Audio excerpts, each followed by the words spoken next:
ಚಿನ್ನದ ನಾಣ್ಯಗಳು. ಒಂದು ದಿನ ಬಿಜ್ಜಳ ರಾಜನ ಸಿಂಹಾಸನದಲ್ಲಿ ಅನೇಕ ಸಾಮಂತರೊಂದಿಗೆ ಕೂತ್ಕೊಂಡಿರ್ತಾನೆ. ಆಗ ಒಂದು ಪತ್ರ ಎಲ್ಲಿಂದಲೋ ಗಾಳಿಯಲ್ಲಿ ಹಾರಿ ಬಂದು ರಾಜನ ಆಸ್ಥಾನದಲ್ಲಿ ಬೀಳುತ್ತೆ.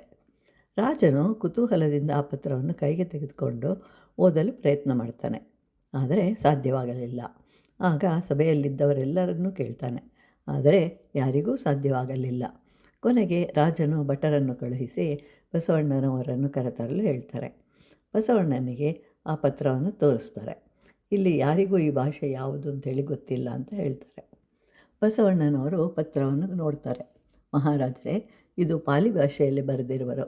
ಇದನ್ನು ಹಿಂದಿನ ರಾಜರು ಬರೆದಿರುವಂಥದ್ದು. ಇದರಲ್ಲಿ ಅಪೂರ್ವವಾದ ವಿಷಯ ಇದೆ.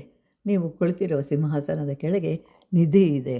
ಅಲ್ಲಿ ಒಟ್ಟು 80 ಲಕ್ಷ ಕೋಟಿ ಚಿನ್ನದ ನಾಣ್ಯಗಳಿವೆ ಅಂತ ಹೇಳ್ತಾರೆ. ಕೂಡಲೇ ರಾಜನು 16 ಆಳುಗಳನ್ನು ಕರೆಯಿಸಿ ಅಗಸ್ತಾನೆ. ಇಂತಹ ಅಪೂರ್ವವಾದ ನಿಧಿಯನ್ನು ನೋಡಿ ಆಶ್ಚರ್ಯವಾಗತ್ತೆ.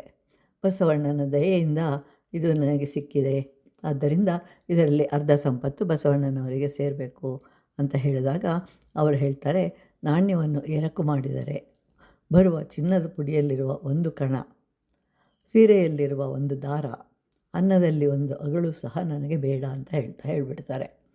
ರಾಜರು ಹೇಗಾದರೂ ಮಾಡಿ ಇವರ ಋಣದಿಂದ ಮುಕ್ತನಾಗಬೇಕು ಅಂತ ಹೇಳಿ ಸಾಕು ತಂಗಿ ನೀಲಾಂಬಿಕೆಯನ್ನು ಬಸವಣ್ಣನಿಗೆ ಕೊಟ್ಟು ವಿವಾಹವನ್ನು ಮಾಡಬೇಕು ಅಂತ ಅಂದ್ಕೊಳ್ತಾರೆ.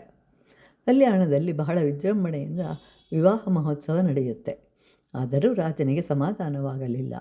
ಇಂತಹ ಸತ್ಯಸಂಧನಾದ ಬಸವಣ್ಣನವರಿಗೆ ದೊಡ್ಡ ಜವಾಬ್ದಾರಿಯನ್ನು ಕೊಡಬೇಕು ಅಂತ ಹೇಳಿ ಕಲ್ಯಾಣದಲ್ಲಿ ಪ್ರಧಾನಮಂತ್ರಿಯಾಗಿ ನೇಮಕ ಮಾಡ್ತಾರೆ.